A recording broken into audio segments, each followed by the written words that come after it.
Well, wait, let me ask you, where do you want to start? Wherever you want. Well, let's talk about what I was talking about with the story, because I was trying to get to the point where, remember I told you that I saw Medicine Man. Mm-hmm. It's Sean Connery. They found the cure for cancer in Amazonian forest, Right. and because of deforestation, this section species were gone. And this is not, though it was a fictional story, there's truth to that. Many species are extinct. A lot of the gems of our Earth are being destroyed. We're not going to save them, and it's not through the climate change is not a natural occurrence. It's man-made. Right. How can we use our classrooms to be agents of change, or classrooms of change, where we could actually change the community and stop this from continuing? So I think as far as environmental issues, it's really important that in our classrooms we address environmental issues and what's happening today with climate, with the environment, with pollution, and with extinction. Many scientists talk about us entering now into the sixth mass extinction because of all the effects that we've caused on the planet. Especially since the Industrial Revolution, we've built more human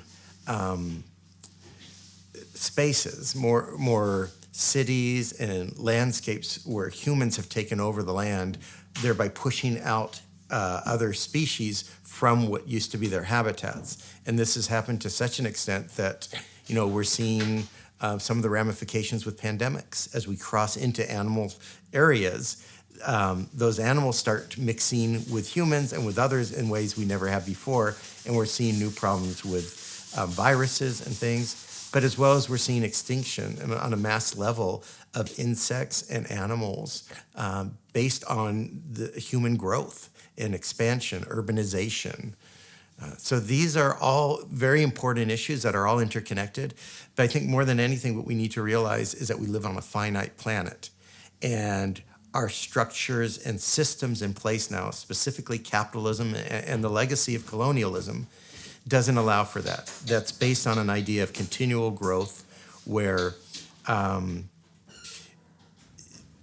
the way of judging success is based on being bigger, better, and more than we were the previous year. And that notion of always having to grow and expand is not scientifically, mathematically feasible on a finite planet. At some point we hit a point where we can't grow anymore. And that's what we're seeing now, as well as the increasing pollution, contamination, the increasing CO2 in the atmosphere that's warming the climate. All of these different pieces, the acidification of oceans, is really coming together in a way that's threatening our very existence. The planet will continue, but we won't. And whether or not humans are going to continue on this planet is up to us at this point, where we need to make changes now, and we need to make drastic changes to our lifestyle. And that's why I think it's so important as educators, we bring in these concepts into our classrooms for our students to start building their awareness of the ramifications and the interconnections of all of this, as well as building their sense of empowerment, so that they can start to work together and join with these other movements to start challenging these huge corporations and policies that are really not benefiting the majority, but are benefiting the very few at the expense of everybody else. There's a lot we can do, but it really means a radical change in how we've been living and what we've been doing. So one of the connections that I make with critical media literacy is that these are the stories we're being told by largely these very wealthy corporations that are benefiting tremendously. Amazon and so many of these other organizations, even during the pandemic, were built amassing fortunes, while other people have been suffering, and while their business strategies are exploiting both people and the environment. It makes life more comfortable to be able to just pick up your cell phone and order a meal and it's shipped to you through Amazon the next day. But this is not sustainable practices, and the majority of the world billions of people are suffering because of this and are going to be suffering far greater. And one of the things that we need to do, especially when we're looking at environmental issues, is recognizing the injustice and inequality, that this is not affecting everyone equally. Eventually, it will affect everybody, but in that process, the poor and the countries in the Southern Hemisphere are going to struggle and suffer far worse than the wealthy countries. And that's an issue of environmental justice. Yeah. A lot of people think that, oh, well, it's because humans are the carbon footprints of human beings, what they're doing in their daily lives, that's what's causing climate change. So that's, I want to push back on that, because that's actually a big story that the fossil fuel industry is pushing forward. The idea is that our own individual footprints is what's causing the damage, where the reality is our individual footprints are really minuscule, causing a very small effect compared to the large corporations, the fossil fuel companies that are creating. Even our military has a bigger boot print than the footprint of most countries around the world. So there are really large organizations and corporations that can shift and stop what they're doing that will have dramatic change on the carbon footprint. That's the amount of CO2 that's being released into the atmosphere. Whereas individuals driving hybrids or cutting back our fossil fuel usage is important, but it's not nearly as significant as these big corporations. And so one of the things I do in my environmental justice class is we focus on the big corporations and the government policies that are really making far more of an impact on the environment than just our own individual carbon footprints. Yeah, and I think that, but a lot of people, they have that idea, oh, I better not use a plastic bag, or we got to recycle. Where it's good to recycle and to cut back our own pieces, our own contributions, but recognizing that that's in many ways insignificant compared to ExxonMobil stopping, drilling in the Arctic or whatever it is. That the bigger issue here is really what corporations and governments need to stop doing and change. That's what's going to have impact. Our own, individual things are important, especially for us and for our sanity of our role and responsibility in the world. But in terms of kind of significance, they're not going to make much of a difference, unfortunately. The real difference is going to be made when presidents and CEOs and corporations stop contaminating, stop extracting fossil fuels from the ground and burning them. Yeah, it's real serious right now, because there was a leak from the UN saying that it's more serious than we thought. Right. It's worse than we thought, and people don't really realize how bad it is. Right. And these corporations are invested not only in making money from plastic and a lot of things that we use. Right. But also investing in their marketing campaign to push make the consumer not realize that they are the major contributors to this climate change, climate crisis. And this is a strategy that has been in play for quite a while. Back in the 1970s, a company called, well, it's not a company, it's a conglomeration of beverage packaging companies called America the Beautiful, what's it called? America Beautiful. Beautiful America? Make America Beautiful. I think that's it. Make America Beautiful. Created a whole campaign of anti-litter with the famous movie of this man who looked like a Native American crying and saying, only you can protect the environment.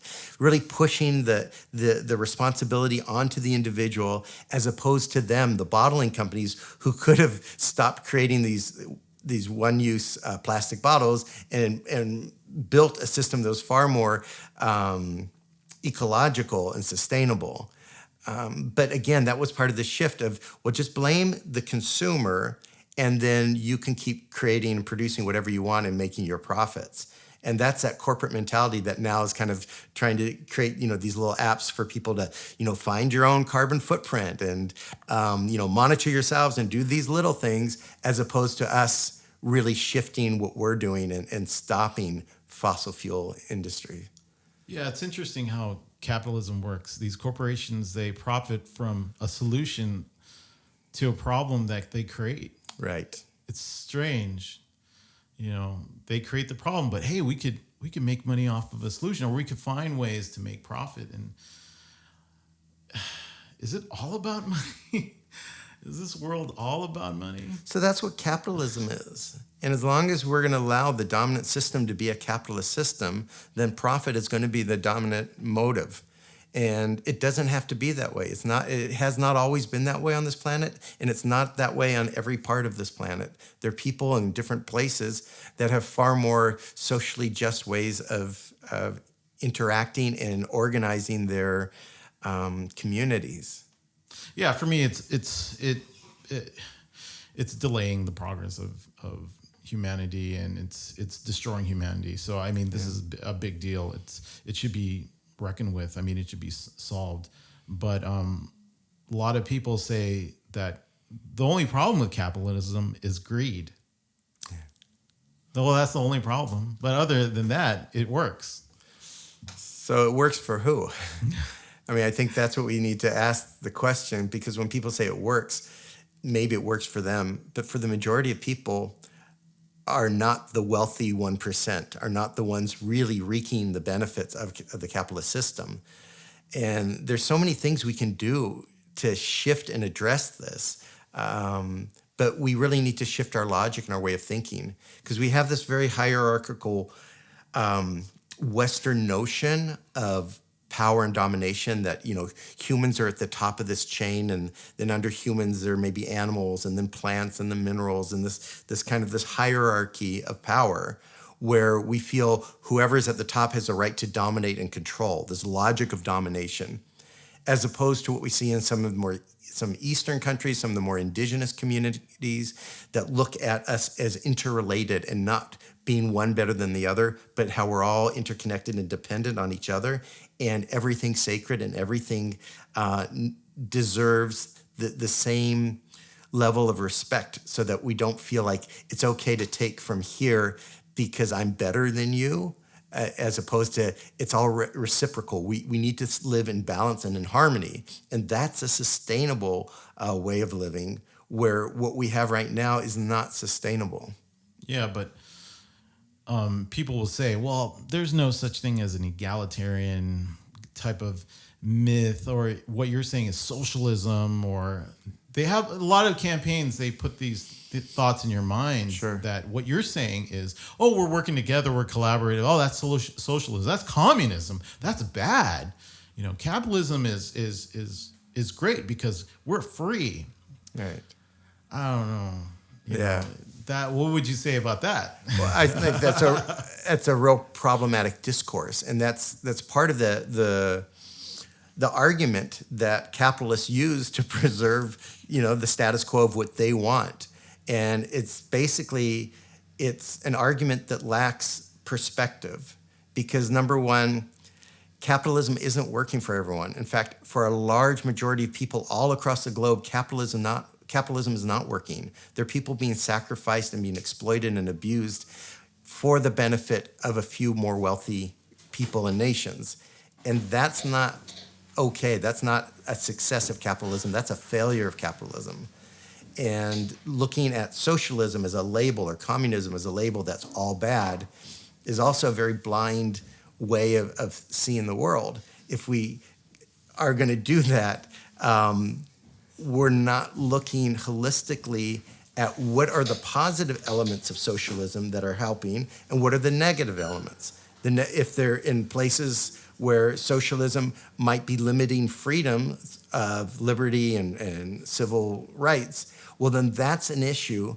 But the other places where, like socialized medicine, where everybody has free health care, I mean, those are tremendous benefits. Countries with that have citizens who are far healthier, Where here, we're strapped by these incredible payments of our healthcare system, our whole insurance industry. I mean, insurance should not even exist. We should have governments that insure people and make sure everybody has, health care and everything they need, rather than these corporations making tremendous profits, basically gambling that you're going to, succeed or fail, and they're building their profit off of a gambling industry. Yeah, and in the classroom, and as a teacher, I've heard that. One person posted on Facebook, they teach socialism in school. I wish. Some parts of the world they do. In the U.S., we tend not to. We tend to have this boogeyman fear of socialism, as if this word is going to, somehow infect us and destroy our way of living, which is ridiculous. Like CRT. Socialism is a system that has its good pros and its cons, and it has a lot of positive benefits that we in a capitalist, non-socialist country don't have. And at the same time, in our society here in the U.S., we have a lot of socialistic policies and institutions that we don't call socialistic, right? Our fire department, it's a government-run, not a business, but a institution that takes care of us. If there's a fire, we know they're going to be here. That's about, people caring and taking care of the needs of society, not this private idea that only if you pay for it will they come and, save your house. Everybody, anyone, whether you're able to pay your taxes or not, if your house is on fire, that fire department's going to be there and it's going to protect you, because not only is it protecting you, but it's protecting everyone around you. Your house burns up, your neighbor's going to catch on fire too. I mean, we're all interconnected. And I think that's the key here, is that we need to be looking out for each other as if we're neighbors and relatives. And we really are. We're all related.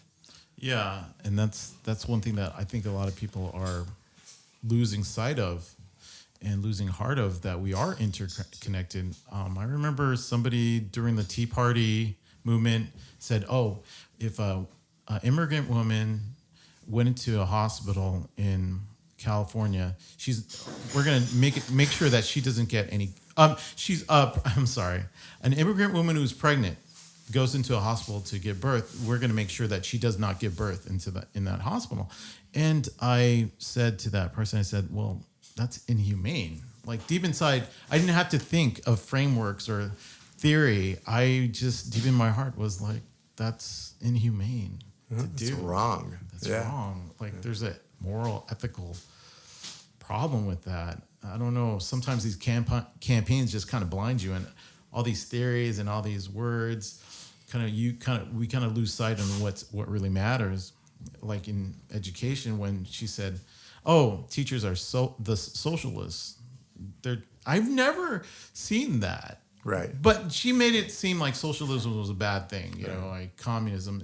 If you read about socialism, it doesn't make you a socialist. I think we should be well read and understand these different frameworks or different theories, political, economic ideas, so we could come up with great solutions. But right. People fear. That's right. Well, fear is a big part of it. And I think fear is used often as a weapon to keep people from learning and keep people from even being open to other possibilities. Yeah, because we could have a different reality. This world could be different. Right. But right now with social media, a lot of people are isolated, and they're fed these feeds, these campaigns. And I know a lot of students, they see it all the time. So how do we get our students to think critical about these memes? It's just a meme. It's just this funny entertainment thing. It's a story. It's a narrative. And who writes those narratives kind of scare me, actually. Right. And I think that's another place where education plays an important role in terms of helping people see different perspectives and gain more awareness of different ideas, different ways of thinking, because fear is based on controlling people and making them think that they're in danger, their lifestyle's in danger, something that they care for is at risk. And that fear is built on a lack of knowledge, a lack of information about different ways of being, different ways of living, right? We create these emotional stories that trigger people, push buttons, and make them think, oh my God, they're going to take over, or my life is in danger, or my children will not have the same possibilities. And that's part of these huge disinformation campaigns, these conspiracy theories, the manipulation, which is a key part of all of advertising. Advertising is based on this idea of creating insecurity and fear. And especially if we look at political advertising and the way politicians on both the right and the left use these techniques to manipulate and kind of push people's buttons to get them to do things that educated people who have the time to think and really consider different perspectives typically would not respond in that way. Yeah, I'm worried. I'm concerned because I know how marketing works. Right. There's a lot of money involved in it. And there's algorithms. I mean, Google Brain is very smart. The AI tracks everyone and the students. So the students are going to classrooms and they're like, I'm more interested in looking at my phones. I'm interested in, and there's this thing that I'm interested also, public pedagogy. Mm-hmm. Can you talk about that? Sure. Well, public pedagogy is a term that Henry Giroux and others use to talk about what we're learning all the time, day to day, from the information that's all around us. And most of that's media. Most of it's visuals and sounds and multimedia and especially today, social media. And in many ways, these lessons that we're learning, this public pedagogy, is coming to us through systems that are better designed than what's happening inside classrooms. A lot of the pedagogy going on inside classrooms is really old traditional stuff that's just built on these kind of memorization, old banking methods of, rote memorizing for a test. That's completely out of date. I mean, the big corporations, they know much better. They use the media as a powerful tool for communicating and educating. And so when we talk about public pedagogy, we're often referring to the way the media uses these tools to inform and to persuade people to do things. Yeah. So, but that's scary because students are who's actually teaching the students. Right.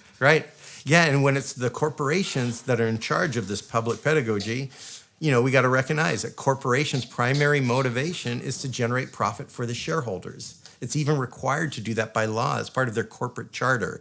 And so when the ones creating the discourse and putting together the public pedagogy have their primary motive, economic, being just to generate profit, well, then they're not going to put the best interests of society and people first.